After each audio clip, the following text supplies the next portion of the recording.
Yes my dear students, chapter number 23 और उसका lecture number 1। Top chapter का नाम है बायोटेक्नोलॉजी और topic is very simple, introduction. Biotechnology है क्या? चाहिए तो यही था कि हम इस पर्टिकुलर टॉपिक की पहले फाउंडेशन बनाते और फिर उसके बाद डेफिनेशन लिखते, लेकिन आपके पेपर में क्वेश्चन अटेम्प्ट करने के पॉइंट ऑफ व्यू से हमेशा आपको तारीफ या डेफिनेशन पहले लिखनी होती है। तो देखते हैं कि what is the definition of biotechnology. Application of biology, हमने लिविंग ऑर्गेनिज्म को अप्लाई करना है या बायोलॉजिकल प्रोसेसेस को अप्लाई करना है। किसके ऊपर? किस में? साइंस में और टेक्नोलॉजी में।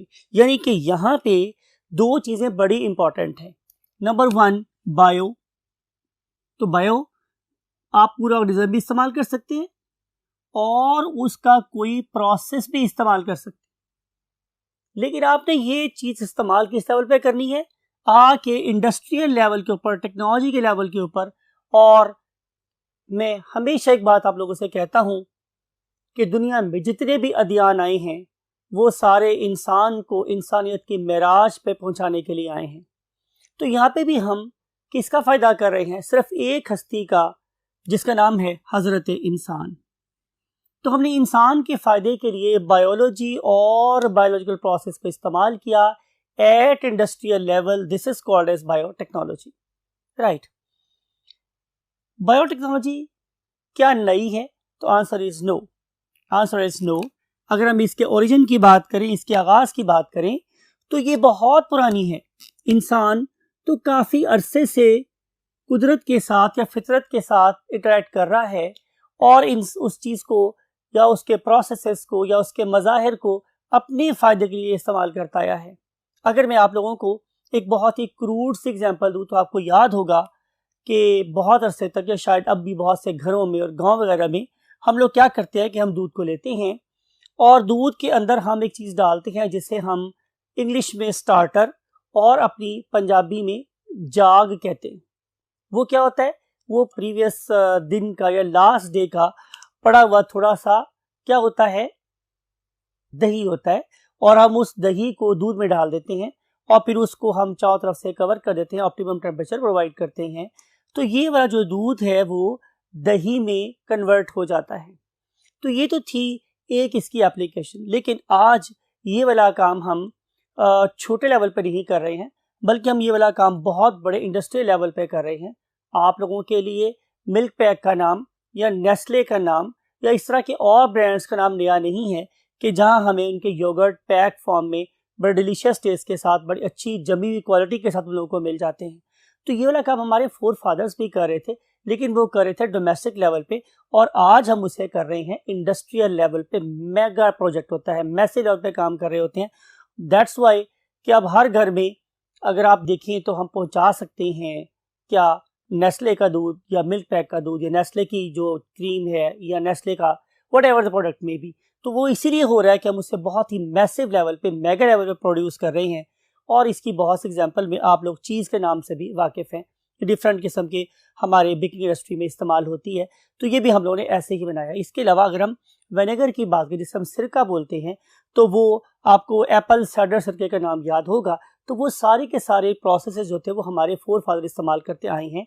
लेकिन फिर बोल रहा हूँ कि वो ये वाला काम डोमेस्टिक लेवल पे कर रहे थे, और आज हम यही वाला काम ज़्यादा रिफाइंड, प्योरीफाइड वे में इंसान के भले के लिए इंडस्ट्रियल लेवल पे कर रहे हैं। बात यहाँ से आगे बढ़ी तो हमारे फोर फादर्स ने अपने डिजायर्ड ट्रेड्स को इस्तेमाल करने के लिए अपने सिलेक्टेड प्लांट्स के दरम्यान में ब्रीडिंग स्टार्ट करवाई, और उसके रिजल्ट में हमारा जो डिजायर्ड ट्रेट है वो प्रोलिफरेट होता गया, वो बढ़ता गया, बढ़ता गया, बढ़ता गया, और उसके रिजल्ट में मेरे पास ज़्यादा बेटर यू कैन से टाइप ऑफ प्लांट्स प्रोड्यूस हुए। फिर हम चलते हैं एनिमल्स की तरफ। तो एनिमल्स जैसे कि हम लोगों ने सबसे पहले ये वाला काम प्लांट्स के साथ किया। जब हमने प्लांट्स से डिजायर्ड ट्रेट ऑब्टेन कर लिए तो फिर हमारी अगली मंजिल एनिमल्स थे। तो हमने एनिमल्स में भी सिलेक्टिव ब्रीडिंग कराई। हमने उन ऑर्गेनिजम्स को कि जिनके पास ज़्यादा बेटर क्वालिटीज़ थी, उनको ज़्यादा बेटर क्वालिटीज़ वाले ओपोजिट मीट के साथ क्रॉस करवाया। तो जाहिर है जब ज़्यादा बेटर क्वालिटी के जीन्स आपस में मिलेंगे तो ज़्यादा बेटर क्वालिटी का ऑर्गेनिज्म प्रोड्यूस होगा। तो ये वाला काम भी हमारे फोर फादर्स कर रहे थे।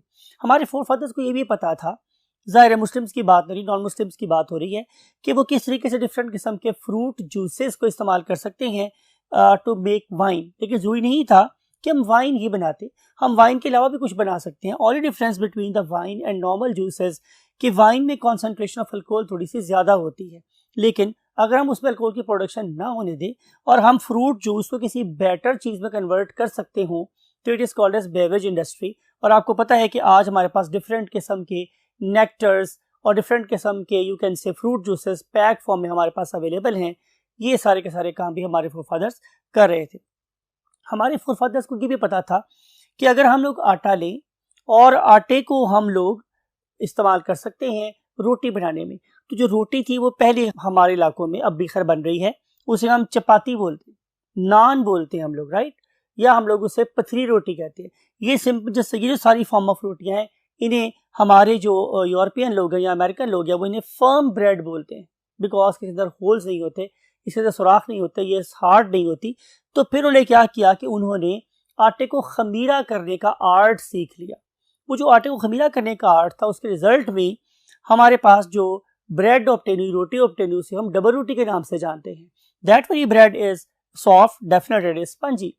तो ये जो सारे के सारे काम थे, ये हमारे फोर फादर्स की वजह से ही हमारे पास आए हैं। और याद रखिएगा स्टूडेंट्स कि हमारे पास आज जो भी इल्म है उसके बैक एंड पे हमारे फोर फादर्स का एक्सपीरियंस, नॉलेज शेयरिंग और उस इल्म को नस्ल दर नस्ल मुंतकिल करने में जो कामयाबी है वो बहुत इंपॉर्टेंट रोल प्ले करती है। हमेशा वही लोग कामयाब होते हैं जो अपने बड़ों के एक्सपीरियंसेस से फ़ायदा उठाते हैं, और जहाँ पे वो अपनी दुनिया को छोड़ के जाते हैं आइंदा वह लोग हमेशा उससे बेहतर आने की कोशिश करते हैं और हमेशा वही कौमें आगे भी निकलती हैं।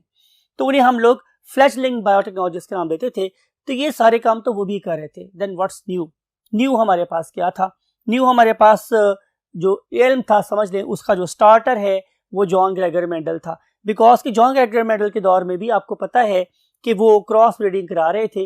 वो एक प्लांट के सेलेक्टिव किस्म के पोलन को लेके दूसरे प्लांट के स्टिग्मा के ऊपर रब करते थे, जिसकी वजह से जाहिर है क्रॉस फर्टिलाइजेशन होने का चांस नहीं रहता था। और उसके रिजल्ट में वो इन ब्रीडिंग भी करवा के या सिलेक्टिव प्लांट की क्रॉस ब्रीडिंग करा के डेफिनेटली क्या प्रोड्यूस कर रहे थे? प्लांट्स। फिर इन पर्टिकुलर प्लांट्स को देख के, जैसे मैंने पहले बोला, हमने ये वाला काम एनिमल के साथ भी करना शुरू कर दिया। लेकिन इस पर्टिकुलर नॉलेज ने हमारी हेल्प जरूर की, क्योंकि इस पर्टिकुलर नॉलेज के साथ हम जीन्स को, ट्रेड्स को आइडेंटिफाई करने के काबिल हुए। इस पर्टिकुलर नॉलेज से हम क्रोमोसोम तक पहुंचे। जब हम क्रोमोसोम तक पहुंचे तो हमारी अगली मंजिल डीएनए था। हमने डीएनए को पहचाना कि डीएनए एक हेरिडिटरी मटेरियल है। फिर उस पर्टिकुलर हेरिडिटरी मटेरियल के साथ हमने खेलना शुरू किया। जब हमें डीएनए के साथ खेलना आ गया तो फिर हम लोगों ने ये बात सुन रखी है कि luck always favour the brave people. तो जो लोग ब्रेव होते हैं, लक भी हमेशा उनका साथ देती है। जो आउट ऑफ द बॉक्स सोचते हैं वही डिफरेंट चीज़ें क्रिएट करते हैं। तो आज के लेक्चर में आप लोगों ने दो बातें साथ लेके जानी है। नंबर एक कि हमेशा ब्रेव वे में सोचें। नंबर टू, डिफरेंट वे में सोचें, think out of the box. Normal way में तो हर बंदा सोच रहा होता है। तो उन्होंने क्या कि उन्होंने किस्सा सोचना शुरू किया कि हम क्या क्या कर सकते हैं। मिसाल के तौर पर किसी ने बोला कि चले हम लोग डिफरेंट किस्म के डीएनए को आपस में मिलाते हैं और नई टाइप्स के एनिमल्स बना लेते हैं। हो सकता था कि हम कुछ करेक्टर्स जो एक एनिमल में ज़्यादा डेवलप्ड थे उसे उठा के दूसरे एनिमल में ग्राफ्ट कर दें या प्लेस कर दें, तो उसकी वजह से एक ज़्यादा बेहतर एनिमल प्रोड्यूस हो जाए। किसी ने सोचा कि हम क्यों ना नई वैरायटी ऑफ ड्रग्स प्रोड्यूस करें, बिकॉज कि हमारे पास जो चैलेंजेस हैं बीमारियों की सेंस में और हमारे कॉम्पिटिटर्स की सेंस में, हमारा कॉम्पिटिटर कौन है? ज़ाहिर है वायरस है, बैक्टीरिया हैं। They are continuously changing, you can say their evolutionary strategies. तो उसके लिहाज से हम लोगों को भी ज़्यादा बेटर वैरायटी के ड्रग्स को बनाना चाहिए। फिर उसके बाद हमने किसी ने कहा जी कि ऐसे करते हैं कि हम ऐसी क्रॉप्स पैदा करते हैं कि जिनकी यील्ड बहुत ज़्यादा अच्छी हो, जिनकी क्वालिटीज़ बहुत ज़्यादा अच्छी हो। मीन हम क्वांटिटी को भी बेहतर कर लें और क्वालिटी को भी बेहतर कर लें, राइट। फिर देखते हैं कि और किसी ने क्या मशवरा दिया और इवेंचुअली हम बायोटेक्नोलॉजी तक पहुंचने में कैसे कामयाब हुए। और इस अंडरस्टैंड करने के लिए we have to go to the next part of the board. Yes my dear students, बात हो रही थी, कुछ लोगों ने क्रॉप्स की यील्ड के बारे में बात की, तो कुछ लोगों ने एक सोच को और आगे बढ़ाया और ये बोला कि क्यों ना हम लोग फसलों को पेस्ट से बचाएं, क्यों ना हम लोग ऐसी कुछ प्रॉपर्टीज ऐड कर दें कि हमें इन पर्टिकुलर क्रॉप्स को डिफरेंट किस्म के पेस्ट को ट्रीट करने के लिए हमें पेस्टिसाइड का इस्तेमाल ना करना पड़े। हम उनमें कुछ ऐसी यू कैन से डीएनए के पीसेस इंसर्ट कर दें कि जिसकी वजह से इन ऑर्गेनिज्म की जो फूड प्रोडक्शन है वो बहुत ज़्यादा हो जाए और ख़ास तौर पे एवर ग्रोइंग पॉपुलेशन को हम कहत से बचा सकते हो। अगर आप किसी भी लेवल पे जाके ह्यूमन पॉपुलेशन की ग्रोथ को देखें तो आप देखेंगे कि इस वक्त इस कुर्रा अर्ज पे जितनी स्पीशीज एग्जिस्ट करती हैं मैमल्स के केस में या बड़े ऑर्गेनिज्म के केस में, not talking about bacteria and viruses, मैं बड़े ऑर्गेनिज्म की बात कर रहा हूँ, तो सबसे ज़्यादा रैपिडली ग्रोइंग जो पॉपुलेशन है वो ज़्यादा इंसान की है। कहते हैं कि इंसान को सबसे बड़ा खतरा जिस पर्टिकुलर चीज से है वो एटम बम नहीं है, वो पॉपुलेशन बम है। हमारी जो आबादी है वो जिस तेजी से, जिस एक्सपोनेंशियल रेट से ग्रो कर रही है, तो उस लिहाज से जाहिर है कि हम जो कल्टीवेटेड एरिया है वो नहीं बढ़ा पा रहे हैं। तो फिर ऐसा किया जाए कि किसी तरीके से उसी पर्टिकुलर एरिया में से जो अमाउंट ऑफ यील्ड है, पैदावार है, वो बढ़ा ली जाए। तो इस पर्टिकुलर सोच के बाद हम लोगों ने फिर इस पर्टिकुलर फील्ड को डेफिनेट बातें ऑप्ट करना शुरू किया और इस पर्टिकुलर चीज़ को इस्तेमाल करना शुरू किया कि कैसे हम अब पॉपुलेशन की क्या कहते हैं डिमांड्स को पूरा करने के लिए, उनकी न्यूट्रिशनल डिमांड को पूरा करने के लिए, मुझे फ़िलहाल वो भुट्टो साहब का नारा भी याद आ रहा है कि रोटी कपड़ा और मकान। तो हम इस भूखी नंगी आवाम को रोटी कैसे दे सकते हैं, कपड़ा कैसे दे सकते हैं और रहने के लिए बेटर शेल्टर कैसे दे सकते हैं। शायद हमारे हाथ में कोई ऐसा टूल आने वाला था जो ये तमाम चीज़ों को फुलफिल कर सकता था। तो बात हुई थी आप लोगों के साथ, तो इस चीज़ को अंडरस्टैंड करने के लिए कि ये हम काम कैसे करें, सबसे पहली बात थी कि हमें इसका पता हो कि हम ये काम करना कैसे चाहते हैं। तो जाहिर है अगर आप कोई काम करना चाहेंगे तो आपको उसके पीछे होने वाले प्रोसेसेस का ज़रूर पता होना चाहिए, बायोकेमिकल रिएक्शंस का पता होना चाहिए, क्योंकि जब आप लोग प्रोसेस को अंडरस्टैंड कर लेते हो तो उसके रिजल्ट के बाद ही आप उस पर्टिकुलर रिएक्शन के ऊपर कंट्रोल हासिल कर सकते हो। मिसाल के तौर पे अगर आप लोगों के पास एक डिजीज हो रही है तो आपको सबसे पहले उस डिजीज की अंडरस्टैंडिंग होनी चाहिए कि what is the basically cause of this particular disease, इसका कॉजेटिव एजेंट क्या है, वो वाला कॉजेटिव एजेंट मेरी बॉडी में जाके करता क्या है, वो पैथोजेनेसिटी या डिजीज कॉज करने की सलाहियत किस किस तरीके से रखता है। अगर मैं ये सारी बातें समझ रहा हूँ तो फिर मैं क्या कर सकता हूँ कि मैं उसके बॉडी पे होने वाले इफेक्ट्स को अंडरस्टैंड कर सकता हूँ। अगर मैंने वो इफेक्ट अंडरस्टैंड कर लिए हैं तो अब मुझे ये बात पता है कि इसके बैड इफेक्ट्स को मैं न्यूट्रलाइज कैसे कर सकता हूँ। तो ये सारी की सारी बातें तभी पॉसिबल हो सकती हैं कि जब मुझे उस पर्टिकुलर डिजीज के बैक एंड पे प्रेजेंट नॉलेज होगा। अगर मुझे पास नॉलेज नहीं है तो मैं तमाम चीज़ें अपने सामने पढ़ने के बावजूद भी उस इल्म को इस्तेमाल नहीं कर सकता। इसके लिए हम एक बेस्ट एग्जांपल देते हैं आप लोगों के लिए। बेस्ट एग्जांपल है मेरे पास डायबिटीज़ मेलाइटस। पढ़े लिखे बच्चे हैं, आपको पता है कि डायबिटीज़ की मेरे पास दो टाइप्स होती हैं। एक को हम बोलते हैं IgDM, that is called as insulin dependent diabetes mellitus. याद रखो माय डियर स्टूडेंट्स कि इस वाले केस में सिर्फ और सिर्फ इंसुलिन लगाना ही इलाज होता है, लेकिन इसकी एक और टाइप भी होती है, उसे हम बोलते हैं NIDDM। It stands for non insulin dependent diabetes mellitus. इसका क्या मतलब है कि अब इस पर्सन की शुगर को ट्रीट करने के लिए हमें इंसुलिन की जरूरत नहीं है। तो इस वक्त मैं जिस पर्टिकुलर डिजीज को अपनी डिस्कशन का महवर बना रहा हूं वो है insulin dependent diabetes mellitus.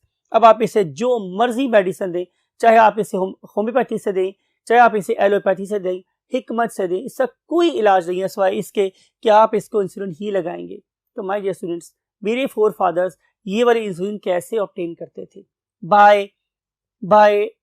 You can say stimulating the pancreas. हम पैंक्रियास को इरिटेट करते थे, स्टिमुलेट करते थे और उसके रिजल्ट में ये पैंक्रियास हम लोगों को इंसुलिन बनाकर देता था और फिर हम उस इंसुलिन को एक्सट्रैक्ट कर लेते थे।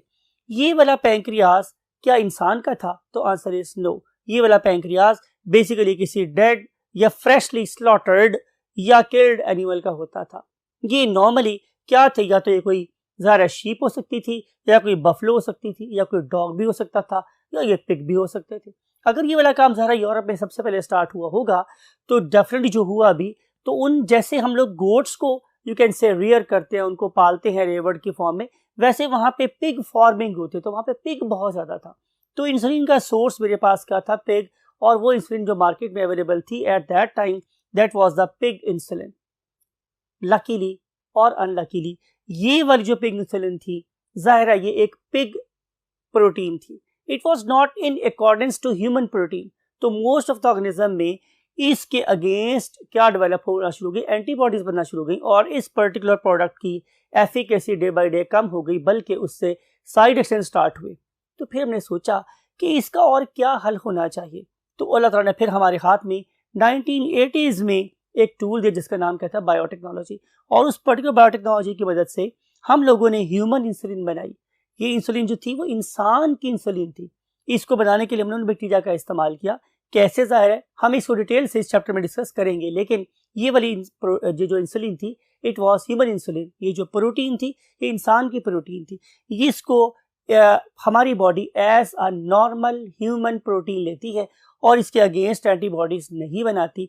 रिजेक्शन का सवाल नहीं प्रोड्यूस होता, साइड इफेक्ट का सवाल नहीं प्रोड्यूस होता, लिहाजा इसकी एफिशिएंसी भी बेहतर थी और साइड इफेक्ट्स भी कम थे।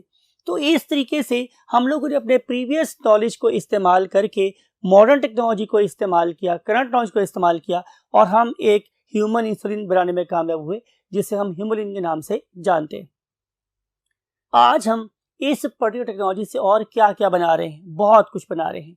हम बना रहे हैं ड्रग्स, हम प्रोड्यूस कर रहे हैं हार्मोन, हम प्रोड्यूस कर रहे हैं एंटी कैंसर मेडिसिन, इसको हम डिस्कस करेंगे अगले बोर्ड में। एंटी कैंसर मेडिसिन हम बना रहे हैं डिफरेंट किस्म की यू कैन से प्रिवेंटिव फूड्स, हम बना रहे हैं क्लॉटिंग और एंटी क्लॉटिंग फैक्टर्स।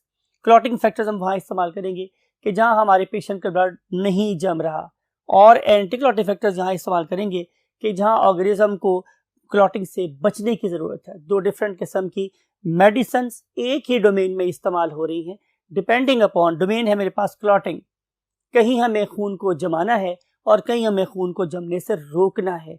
तो दोनों किस्म की जो मेडिसिन हैं वो हम इस पर्टिकुलर टेक्नोलॉजी के थ्रू ऑब्टेन कर रहे हैं। फिर एक टर्म इस्तेमाल करते हैं बायोपेस्टिसाइड, यानी कि हम ये नहीं चाहते हैं कि हम फसलों के ऊपर अंधाधुंध केमिकल स्प्रे करें। हम चाहते हैं कि हमारे पास कोई ऐसा ऑर्गेनिज्म आ जाए कि जो इस पर्टिकुलर फसल के ऊपर अटैक करने वाले पेस्ट को विदाउट एनी साइड इफेक्ट मार दे। इसकी जो बेस्ट एग्जांपल है वो है बैसिलस थुरिंजिएंसिस, एक बैक्टीरिया है, उसका नाम होता है बीटी। ये हमारे फसलों के ऊपर जो इंसेक्ट अटैक्स होते हैं, उन पर्टिकुलर इंसेक्ट्स की इंटेस्टाइन में जाके उनकी इंटेस्टाइन को रप्चर कर देता है, फाड़ देता है, और जाहिर है उस पर्टिकुलर ऑर्गेनिज्म के मरने के साथ बैक्टीरिया की डेथ भी हो जाती है। तो एनवायरमेंटल पोल्यूशन किए बगैर हम अपनी फसलों को केमिकल के ज़रिए असरात से पाक रखते हुए हम क्या कर सकते हैं? फसलों को बचा सकते हैं। This is called as a biopesticide. And same is a case with the bio insecticide, same is a case with the bio fertilizer. हम ये जो बायो फर्टिलाइजर इस्तेमाल करते हैं, डेफिनेटली वो खादें नहीं होती, बल्कि हम लोगों ने सर्टन ऐसे जीन्स इंसर्ट कर दिए होते हैं इन प्लांट्स के अंदर कि जो उनकी रूट्स से क्या एक्सक्रीट करवाते रहते हैं नाइट्रोजनस रिच सब्सटेंसेस, और जिसकी वजह से सॉइल की फर्टिलिटी भी ज़्यादा रहती है। तो इसके अलावा हमने ऐसी यू कैन से क्रॉप्स भी प्रोड्यूस करनी हैं इसी पर्टिकुलर फील्ड के साथ कि जिसकी वजह से हम अपनी सेलाइन सॉइल, जिसे हम बोलते हैं कलराठी ज़मीन, ठीक है, वो जो कलराठी ज़मीन है उसमें जो सॉल्ट की कंसंट्रेशन है वो बहुत ज़्यादा हो जाती है और आम जो फसलें होती हैं उसमें ग्रो नहीं कर पाती। लेकिन हम लोगों ने ऐसी यू कैन से ब्रीड्स लाइक एराबिडोप्सिस प्रोड्यूस कर ली हैं कि जो इस सेलाइन सॉइल के अंदर बड़ी आसानी के साथ ग्रो करती हैं, फ्लरिश करती हैं। फिर इस तरीके से हम बोलते हैं वाटर लॉग्ड, इससे हम लोग बोलते हैं कि ये सेम ज़मीन है, ठीक है, जो जिसमें वाटर की कॉन्सेंट्रेशन ज़्यादा हो जाती है। और आपको पता है कि ज़्यादा वाटर हो तो हमारे सेल्स यू कैन से सही फंक्शन परफॉर्म नहीं कर रहे होते। लेकिन हम लोगों ने ऐसी क्रॉप्स भी प्रोड्यूस कर ली हैं कि जो इस वाटर लॉग सॉइल के अंदर भी बड़ी आसानी से ग्रो करती रहती है। और फिर हम इसे बोलते हैं सॉइल रिक्लेमेशन। वो सॉइल जो कब पहले हमारे लिए काबिल इस्तेमाल नहीं थी, आहिस्ता आहिस्ता हम लोगों ने उसमें से वाटर को भी एब्जॉर्ब कर लिया और सॉल्ट को भी एब्जॉर्ब कर लिया, तो अब ये सॉइल आहिस्ता आहिस्ता ठीक हो गई और दोबारा से इसके अंदर हम अपनी नॉर्मल ट्रेडिशनल क्रॉप्स को ग्रो कर सकते हैं। तो ये सारी की सारी जो यू कैन से फ्रूट्स हैं, नेमतें हैं, ये इसी फील्ड के जिससे हम लोग बायोटेक्नोलॉजी का नाम देते हैं। फिर अगर हम बात करते हैं कि तो हमने सॉइल की बात की, अब हम बात करते हैं प्लांट की अपनी।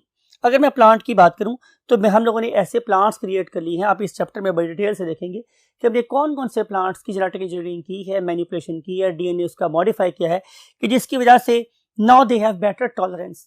जब मैं बेटर टॉलरेंस की बात करूं इसका मतलब क्या है कि बहुत ज़्यादा लो टेम्परेचर हो या बहुत ज़्यादा हाई टेम्परेचर हो, पानी की कॉन्सेंट्रेशन अगर कम भी हो, सन की लाइट अगर कम भी हो या सन की लाइट बहुत ज़्यादा भी हो, तो इन सारे केसेस के अंदर they have the ability to survive in a better fashion as compared to the previous plants। फिर इसके अलावा यील्ड बहुत बेहतर है। फिर हमने क्वालिटीज जो जीन हमने इंसर्ट किए हैं उससे जो प्रोडक्ट ऑब्टेन हो रही है उसकी क्वालिटी हमारे फोर फादर्स की क्वालिटी से बहुत ज़्यादा बेहतर है। तो ये अगेन ये वही बात है कि ये सारे फ्रूट्स किसकी वजह से है, हमारी बायोटेक्नोलॉजी की वजह से हैं। फिर इसके अलावा हम चलते हैं एक और बड़े इंपॉर्टेंट एस्पेक्ट की तरफ, that is called as environment. हमारा जो एनवायरनमेंट है वो अल्हम्दुलिल्लाह बहुत ही गंदा है। अल्लाह का शुक्र है हम एनवायरनमेंट के गंदा होने में काफ़ी खुद कफील हैं। हमारी ड्यूटी बहैसियत साइंटिस्ट के, बहैसियत स्टूडेंट के, ये है कि हम अपने एनवायरनमेंट को नीट एंड क्लीन करें। तो उस पर्टिकुलर पर्पस के लिए हम लोगों ने डिफरेंट किस्म के बैक्टीरिया बनाए हैं, डिफरेंट किस्म के बायोफिल्टर्स बनाए हैं, डिफरेंट किस्म के वाटर ट्रीटमेंट प्लांट्स लगाए हैं, और जो उस पर्टिकुलर वाटर में से डिफरेंट किस्म की हैवी मेटल्स को निकाल सकते हैं, डिफरेंट किस्म के पॉइजनस मेटल्स को निकाल सकते हैं, डिफरेंट किस्म के गैसेस को निकाल सकते हैं, तो जिसकी वजह से हमारा एनवायरनमेंट ऐसा सा क्लीन हो सकता है। लेकिन मैं हमेशा ये कहता रहता हूँ कि जो हमारे नबी सल्लल्लाहु अलैहि वसल्लम उन्होंने हमसे बोला कि सफाई निस्फ़ ईमान है, और अनफॉर्चुनेटली हम अपने नबी सल्लल्लाहु अलैहि वसल्लम की इसी बात पे ही सबसे कम अमल करते हैं। और अपने मुल्क में आप देखें, हमारे एक इस्लामी मुल्क में आप देखें तो आपको जगह जगह गंदगी के ढेर, लोगों की अपनी गंदी हैबिट्स के वो इधर थूक रहे हैं उधर थूक रहे हैं। अगर वो पान खा रहे हैं तो उसकी पिचकारी इधर डाल रहे हैं उधर डाल रहे हैं। This is all not you can से contribution definitely that should be by the Muslims. Muslims को ऐसे काम नहीं करने चाहिए थे, क्योंकि सफाई तो उनके दीन का हिस्सा था, सफाई तो उनके वजूद का हिस्सा था, सफाई उनके सराउंडिंग का हिस्सा था। उनकी तो पूरी ज़मीन मस्जिद बना दी गई थी, तो उसकी ज़्यादा कदर करनी चाहिए थी। तो इस एनवायरनमेंट के लिए भी ज़ाहिर जिस फील्ड ने हमें बहुत ज़्यादा हेल्प की है अब तक, that is none other than biotechnology. तो फिर हम चलते हैं एक और कॉन्सेप्ट की तरफ। वो कॉन्सेप्ट ये है जो आपको डिफरेंट किस्म के कार्टून्स वगैरह में नज़र आता है या डिफरेंट किस्म की ऐसी मिथिक स्टोरीज में नज़र आता है। वो ये है कि हम किसी ऑर्गेनिज्म की ऑल टुगेदर शक्ल बदल दें। मिसाल के तौर पे क्या ऐसा मुमकिन है कि मैं किसी घोड़े को पर लगा दूँ, राइट? तो ये सारी बातें may be sooner later possible हो सकती हैं, बिकॉज कि हमें पता है कि genotype always controls the phenotype, कि हमेशा जीनोटाइप ही डिटरमाइन करती है फिनोटाइप को। हम इस जीन थेरेपी के साथ, जीन की ट्रीटमेंट के साथ ऑर्गेनिज्म की मॉर्फोलॉजी को, अपीयरेंस को ऑल टुगेदर चेंज कर सकते हैं। लेकिन हर एक चीज़ की, हर एक फील्ड की अपनी एक लिमिटेशन होती है। हम बहुत सी चीज़ें सिर्फ कार्टून्स में देख सकते हैं, और उस पर्टिकुलर चीज़ को उस लेवल पे लेके आने के लिए बहुत सी लिमिटेशंस होती हैं। उनमें से बहुत सी रेडिकेट कर भी दी गई हैं, और अभी मजीद हम लोग कर भी रहे हैं। ख़ास तौर पे हम प्लांट्स की यील्ड को बढ़ाने के लिए डिफरेंट एस्पेक्ट से सोच रहे हैं। वो सारे एस्पेक्ट्स क्या हैं वो आप इस चैप्टर में ज़रूर डिटेल से डिस्कस करेंगे। एक और चीज़ जो कि हमारी इस बायोटेक्नोलॉजी ने हमें दी है वो है हमारे students gene therapy. Gene therapy से मेरे पास क्या मुराद है? हमारे पास कोई एक ऐसा जीन है that is faulty one. It may be due to the fault due to the meiotic activity, means meiosis की एक्टिविटी में एक नॉर्मेलिटी हुई, और उसके रिजल्ट में हमारा जो जीन था वो ख़राब हो गया। वो जो ख़राबी थी वो ट्रांसक्रिप्शन लेवल पे भी हो सकती थी, ट्रांसलेशन लेवल पे भी हो सकती थी, और रेप्लिकेशन लेवल पे भी हो सकती थी। अगर किसी भी लेवल पे हमारे पास एब्नॉर्मेलिटी आई है तो उस पर्टिकुलर एब्नॉर्मेलिटी को हम जीन थेरेपी के थ्रू ठीक कर सकते हैं। मुझे करना क्या होगा कि मुझे सबसे पहले किसी जीन को अपना जीन ऑफ इंटरेस्ट बनाना होगा। जैसे कि मेरी एग्जाम्पल में, मैं हमेशा इसलिए एग्जाम्पल दूंगा और डिस्कस भी करूंगा कि अगर मेरे पास एक फॉल्टी जीन है इंसुलिन का, तो वो मेरा जीन ऑफ इंटरेस्ट है, बिकॉज कि मैं उसे ठीक करना चाहता हूँ।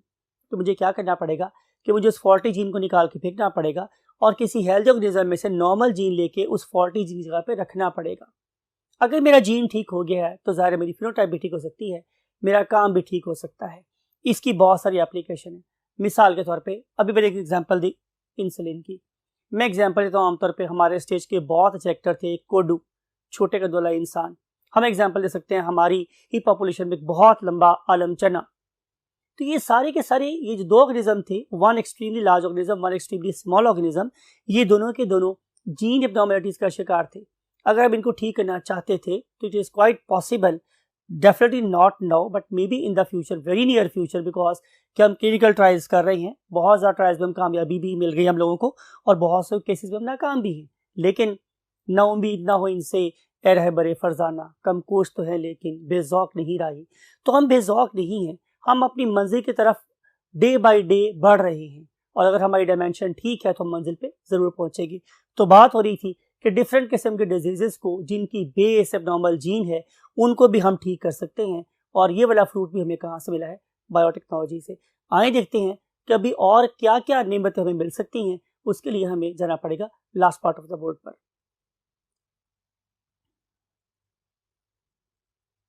यस माय डियर स्टूडेंट्स, बात हो रही थी आप लोगों के साथ बायोटेक्नोलॉजी से ऑब्टेन होने वाली ब्लेसिंग्स की। उनमें से एक बहुत बड़ी ब्लेसिंग है मेरे पास कैंसर। कैंसर ब्लेसिंग नहीं है, उसकी ट्रीटमेंट ब्लेसिंग है। मेरे पास कैंसर की बहुत सारी टाइप्स हैं, उनमें से एक का नाम होता है मेरे पास नॉन हॉजकिन लिम्फोमा।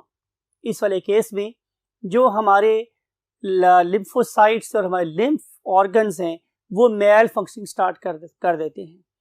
अगर मैं तमाम की तमाम यू कैन से फार्मा इंडस्ट्री की बात करूं, अगर मैं तमाम की तमाम मेडिकल इंडस्ट्री की बात करूं, तो मेरे पास कोई ऐसी यू कैन से के मेडिसिन नहीं है कि जो इस डाइवर्स फॉर्म ऑफ कैंसर को ठीक कर सकती है, राइट। लेकिन हमारे पास एक ऐसी मेडिसिन ज़रूर है जो डेफिनेट बात है हमारी बायोटेक्नोलॉजी से हमें ऑब्टेन हुई, और वो है एक टोबैको प्लांट। वो टोबैको प्लांट 30 दिन में हम लोगों को एंटीजेंस दे देता है after spray with very specific viruses, और फिर जब हम उस पर्टिकुलर प्लांट को कंज्यूम करते हैं, उसको इस्तेमाल करते हैं, तो वो वाले वायरसेस मेरी बॉडी में चले जाते हैं कि जो जाके स्पेसिफिकली इन कैंसर सेल को खा सकते हैं। अदरवाइज तमाम इंसानियत की जितनी एफर्ट है प्रोडक्शन ऑफ मेडिसिन, वो इस पर्टिकुलर डिजीज के आगे आगे फेल हो जाती है। फिर हम देखते हैं स्टूडेंट्स और क्या क्या हमें मिला है, कॉज हमें मिली हैं। उन पर्टिकुलर कॉज को हम 3 चीज़ों के लिए इस्तेमाल करते हैं। ज़ाहिर नंबर 1 मीट।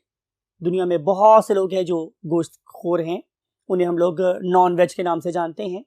तो मीट एक बहुत बड़ी डिमांड है मार्केट की, तो मीट की प्रोडक्शन इंक्रीज करने के लिए हम सिर्फ जब कॉज देते हैं, इसका मतलब सिर्फ कॉज नहीं है, इससे बाद हमारी बफलोज भी हो सकती हैं, हमारी शीप्स भी हो सकती हैं, हमारे ही गोट्स भी हो सकते हैं, पिग भी हो सकता है, राइट।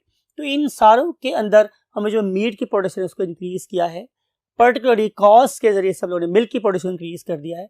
और इन दो चीज़ों का हमें फ़ायदा ये है कि जब वो मर जाए दुनिया में से तो वो हमें खाले देते हैं। और आपको पता है कि इस पर्टिकुलर लेदर इंडस्ट्री के जरिए से हम लेदर को ऑब्टेन करते हैं जो लाइफ में और बहुत सी जगहों में इस्तेमाल होता है। फिर हम चलते हैं आप पोल्ट्री में, इसकी एप्लीकेशन में। पोल्ट्री से हमें 2 चीज़ें ऑब्टेन होती है। एक मीट, आपको पता है कि ये कोलेस्ट्रॉल फ्री मीट का सबसे बेटर सोर्स है।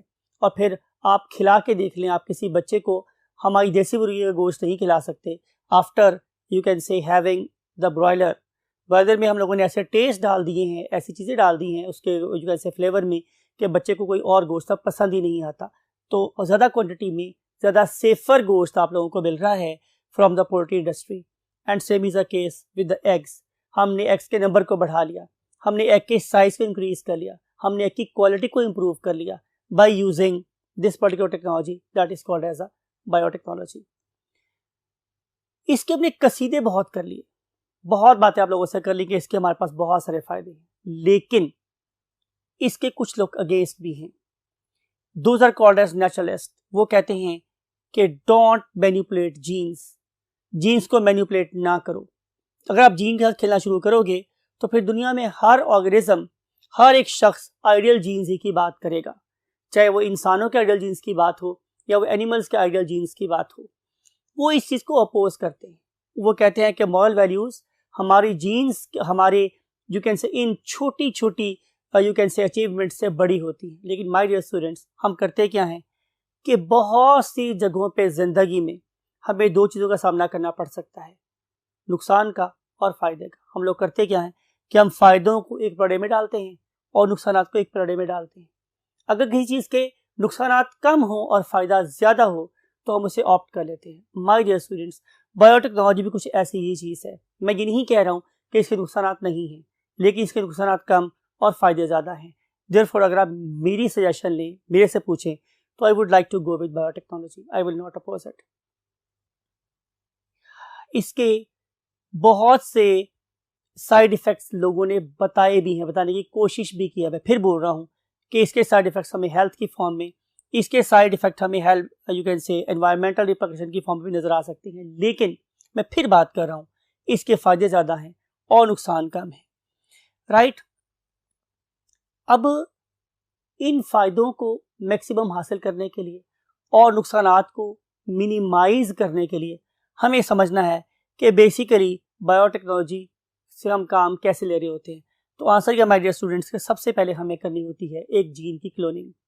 जिक्र किया था मैंने अपने प्रीवियस बोर्ड से कि मेरा जीन ऑफ इंटरेस्ट क्या है, इंसुलिन का जीन। तो मुझे सबसे पहले अपना जीन ऑफ इंटरेस्ट ऑब्टेन करना है। ऑब्टेन करने का मेथड मेरे पास बताया था मैंने आप लोगों को कि हम लोग क्या करते हैं कि हम एक हेल्दी ऑर्गेनिज्म लेते हैं और उसका हम सही जीन आइसोलेट कर लेते हैं, निकाल लेते हैं बाहर। तो जो जीन मैंने सही फॉर्म में बाहर निकाल लिया, that is my gene of interest. और जिस जीन को मैं फॉल्टी समझ के बाहर निकालना चाहता हूँ वो भी मेरा जीन ऑफ इंटरेस्ट है, बिकॉज उसको ठीक करना चाह रहा हूँ। तो अगर मेरे पास वो जीन आ गया है तो अब मैंने उस पर्टिकुलर जीन की सक्सेस को बढ़ाने के लिए उसकी क्लोनिंग करनी है, बिकॉज हमारी बायोटेक्नोलॉजी में प्रोबेबिलिटी मीन चांस किसी चीज के होने या ना होने का वो ऑलमोस्ट 50-50 होता है, समटाइम 30-70 होता है। तो हम उस पर्टिकुलर चांस को 30-70 से 70-30 करने के लिए क्या करेंगे, हम अपनी जीन की मैक्सिमम कॉपीज करेंगे। जितनी ज़्यादा मेरे पास कॉपीज होंगी उतने ज़्यादा जीन के सक्सेसफुली इम्प्लांट होने के, ग्राफ्ट होने के, यूज होने के चांसेस बढ़ जाएंगे। अब हम जीन को क्लोन कर सकते हैं दो तरीके से। पहला मेथड है मेरे पास recombinant DNA technology, also known as RDT. हम आरडीटी कब इस्तेमाल करते हैं, जब मेरे पास जीन बहुत बड़ा हो, जब मेरे पास उनका कॉपी नंबर ज़्यादा चाहिए हो और मेरे पास खुला टाइम, तो मैं आमतौर पे आरडीटी इस्तेमाल करता हूँ। लेकिन अगर मेरे पास जीन का साइज छोटा है और मेरे पास टाइम भी बहुत महदूद है तो मैं एक खास किस्म का डिवाइस इस्तेमाल करता हूँ, that is called as thermocycler. जो थर्मोसाइक्लर है वो एक रिएक्शन स्टार्ट करता है जिसका नाम होता है पॉलीमरेज चेन रिएक्शन। तो इस पॉलीमरेज चेन रिएक्शन से मैं छोटे छोटे जीन्स की थोड़े से टाइम में बहुत सारी कॉपीज कर सकता हूँ। तो सबसे पहले हमने जीन ऑफ इंटरेस्ट ऑब्टेन करना होता है, फिर उसके बाद हमें उसकी क्लोनिंग करनी होती है। फिर उसके बाद क्या होता है माय डियर स्टूडेंट्स कि हम इन पर्टिकुलर जीन्स को उठा के किसी वेक्टर में डाल देते हैं। वो वेक्टर क्लोनिंग हो सकता है। उस क्लोनिंग वेक्टर में खूबी ये होती है कि वो बहुत तेजी से मेरा कॉपी नंबर इंक्रीज करके दे सकता है एक लिविंग सिस्टम के अंदर। फिर हम क्या करेंगे कि हम उस पर्टिकुलर जीन को लेंगे और लेना चाहेंगे उसका एक्सप्रेशन। उसके लिए मुझे जीन को एक्सप्रेशन वेक्टर में डालना पड़ेगा और वो जो एक्सप्रेशन वेक्टर है वो फिर उठा के मैं किसी ऑर्गेनिज्म की बॉडी में डाल दूंगा। तो उस पर्टिकुलर जीन का एक्सप्रेशन मेरे पास आना शुरू हो जाएगा, डेफिनेटली किसी प्रोटीन की फॉर्म में। और अगर ये सारे काम हो गए हैं तो हमने बायोटेक्नोलॉजी के सारे प्रोसेसेस को सक्सेसफुली यू कैन से तय कर लिया है और अब आना शुरू हो जाएगी मेरे पास प्रोडक्ट। वो किसी बैक्टीरिया की फॉर्म में हो सकती है, किसी प्लांट की फॉर्म में हो सकती है, एनिमल की फॉर्म में हो सकती है। At the end I just want to state one thing, biotechnology is a blessing, but if it is in the good hands, try to have very good hands, try to have very good mind on your shoulders. Allah ताला आपको इन दो चीज़ों से नवाजे। यही दुआ के साथ मैं चाहता हूँ आप लोगों से इजाज़त। अल्लाह हाफिज़।